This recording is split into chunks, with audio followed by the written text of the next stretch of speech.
Para começar o vídeo, sairemos do Brasil, da América e vamos cruzar o Oceano Atlântico, passar pela África e chegarmos à Europa, mais precisamente na Itália, ou na cidade de, vamos ver se vocês acertam, na cidade de Roma,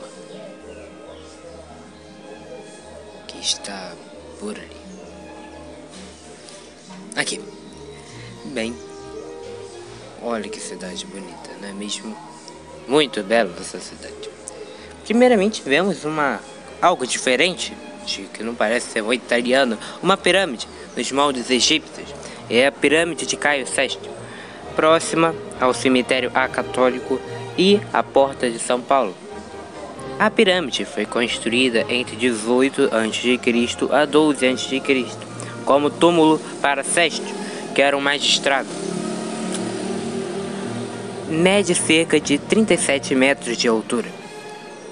Vemos ali também a porta de São Paulo, que tem esse nome, porque pôde lá dar acesso à Basílica de São Paulo fora do muro. Vocês verão essa basílica, que é essa aqui.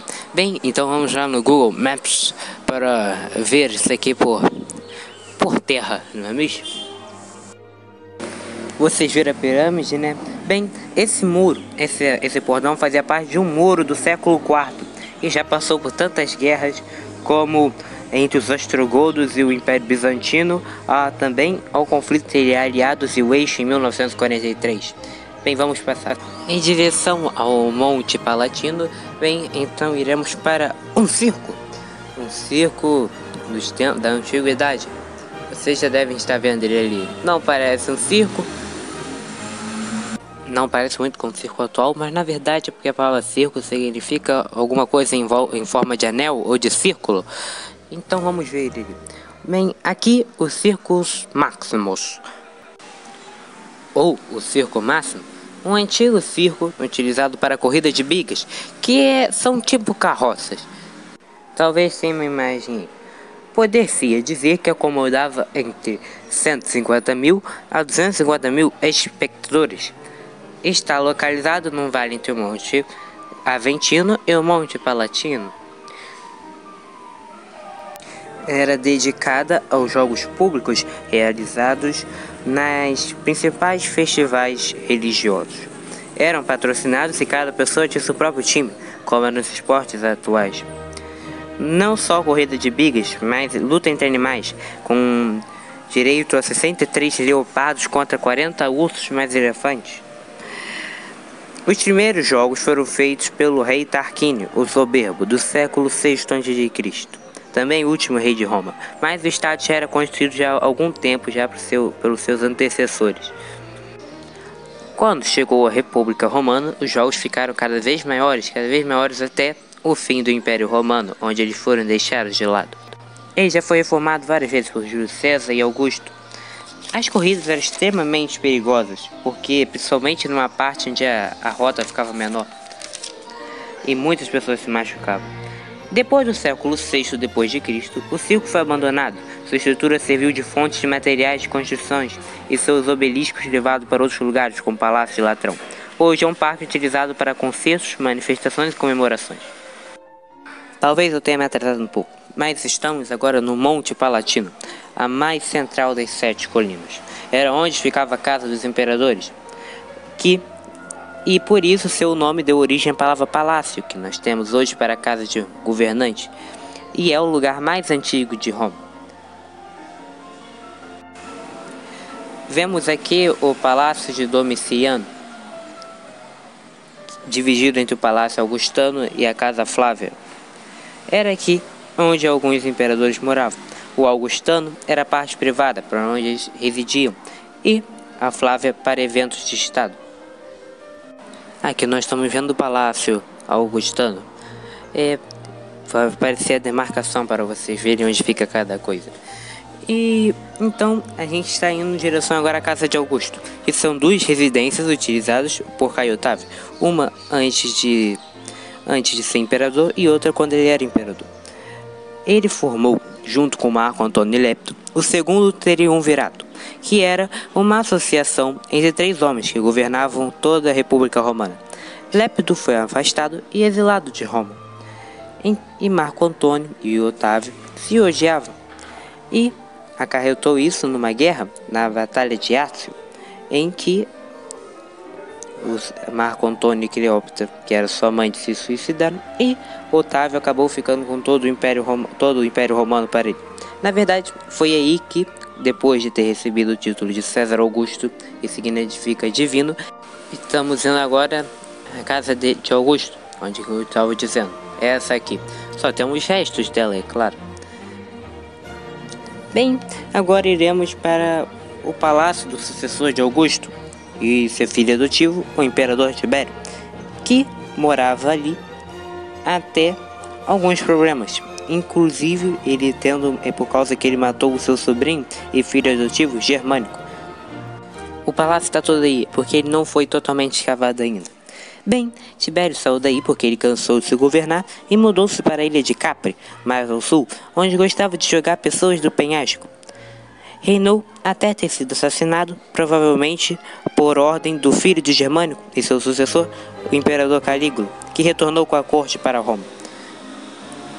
Foi no reinado de Tibério que Jesus foi crucificado e ressuscitou no domingo.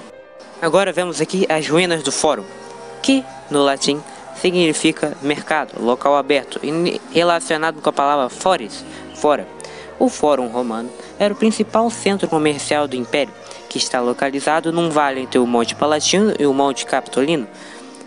Lá ficavam os mercados, templos, santuários, basílicas, tribunais, a sede do Senado, o tabulário, o pódio dos políticos, a rostra, além de arcos do triunfo, como mostraremos a seguir.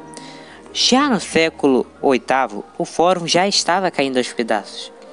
E, na Idade Média, já tinha a maioria dos monumentos já estava enterrado, já debaixo do entulho. Só conseguiram escavar a primeira parte, o arco do imperador Sétimo Severo, durante a época de Napoleão, em 1803. O Fórum só foi totalmente escavado no século passado. Vamos ver aqui. Ruínas muito bonitas, né? Ali, aquela construção branca ali, veremos em outro vídeo. Agora vamos ver o arco de Sétimo Severo. Esse aqui. Bem, agora vamos para o Largo de Torredentina, onde o ditador Júlio César foi cercado por quase 100 senadores, foi assassinado por 23 facadas, inclusive de seu filho adotivo, Bruto. A frase, até tu, Brutus, não é dele, e sim de Shakespeare, na tragédia de Júlio César, em que o personagem César fala esta frase. O plano dos senadores era de manter a República Romana. Não adiantou de nada, já que alguns anos depois, o filho adotivo dele se tornaria imperador. Falando nele, vamos agora ao mausoléu de Augusto, que ainda está sendo restaurado desde 2017. Não só ele foi enterrado aqui, como seus sucessores, Tibério, Calígula, Cláudio e Nerva. Só Nero que não, o último de sua dinastia, por causa de sua reputação. Olha as pessoas trabalhando aí, não sei se vocês conseguiram ver. Vamos agora para a Casa Dourada, Domus Aurea, de Nero, o seu salão de festa. Nero e Calígula são 2 imperadores muito conhecidos por causa de suas loucuras. Bem, falando de Calígula, eu vou contar agora uma história de mínima esquisita e de superação. Bem, Calígula resolveu nomear o seu tio como cônsul e senador, eu acho, por causa que ele não temia que ele fosse conseguir conquistar o poder dele, já que ele era manco e gago. Mas, depois do Calígula ser morto, por causa de algumas coisas como nomear o seu cavalo como cônsul, encontraram o tio dele escondido atrás de uma cortina. A guarda pretoriana resolveu então nomeá-lo como imperador, pensando que poderia, guiá-lo, né? Acabou que ele fez um ótimo governo, conseguiram conquistar até a ilha de Britânia, coisa que nem esse tio, o imperador Cláudio, casou com a irmã de Calígula, a Agripina, e a Agripina acabou o matando para que seu filho, o imperador Nero, se tornasse seu sucessor. Nero acabou depois matando a sua mãe também. Este palácio foi construído depois do incêndio de Roma, e por isso muitos culpam o Nero por ter feito incendiado, apesar de hoje não ter muitas provas disso. Nero culpou os cristãos pelo incêndio e mandou matar os principais apóstolos, como Pedro e Paulo, que foram mortos em 66 d.C. Bem, estamos vendo agora o Arco de Tito. A história dele é o seguinte: quando os judeus se rebelaram contra a autoridade romana em 70 d.C., por causa dos impostos cobrados, o general Tito Vespasiano mandou 4 legiões para sufocar a revolta. Após demorar muito tempo nisso, derrubando muralhas e tal, os legionários, irritados com a resistência dos judeus, mataram mais de 100.000 pessoas, incendiaram o templo de Jerusalém e também saquearam os seus tesouros. Dá para ver até um candelabro lá dentro, eu vou mostrar para vocês. Os dois fugiram, acontecendo a segunda diáspora, que significa dispersão, fazendo com que eles vagassem pelo mundo. Lembrando que, nessa época, Tito ainda não era imperador, e sim o seu pai, Vespasiano, que começou a reinar num ano que teve 4 imperadores. Já a guerra entre romanos e judeus já existia desde o reinado de Nero, 4 anos antes, na verdade. Vespasiano também mandou construir o anfiteatro Flávio, que conhecemos hoje como Coliseu, que veremos no próximo vídeo.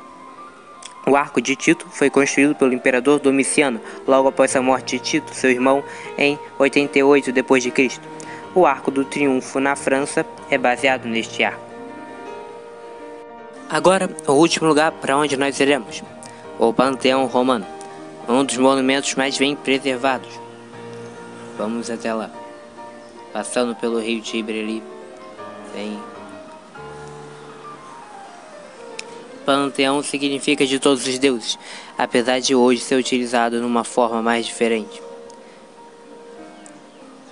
como veremos a seguir. E ali, aquela bola redonda, parece até um olho. Estamos chegando. Bem, em 200, dá para ver como está escrito ali, que foi construído por Agripa, encomendado por Agripa, e como dá para ver escrito durante o reinado de Augusto, e reconstruído por Adriano, que veremos mais sobre ele no próximo vídeo. Tem uma inscrição ali na frente. Em 202 d.C., o edifício foi restaurado por Sétimo Severo e Caracalla. Segundo o historiador Cássio Dio, ele tem esse nome por causa do seu teto abobado, que lembra os céus. Em 609, o Império Romano estava dividido e tinha capital em Roma. E o que tinha capital em Roma já não existia mais, somente o Império Romano do Oriente, chamado tardiamente Império Bizantino, existia ainda.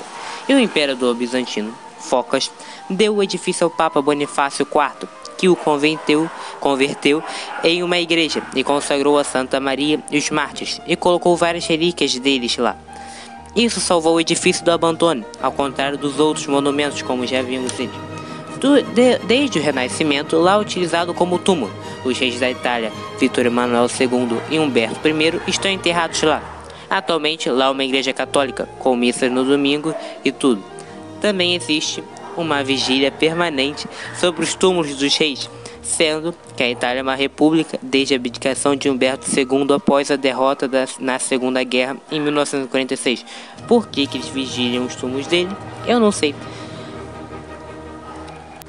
Bem, estamos acabando o vídeo. Vamos entrar ali dentro para ver o que acontece.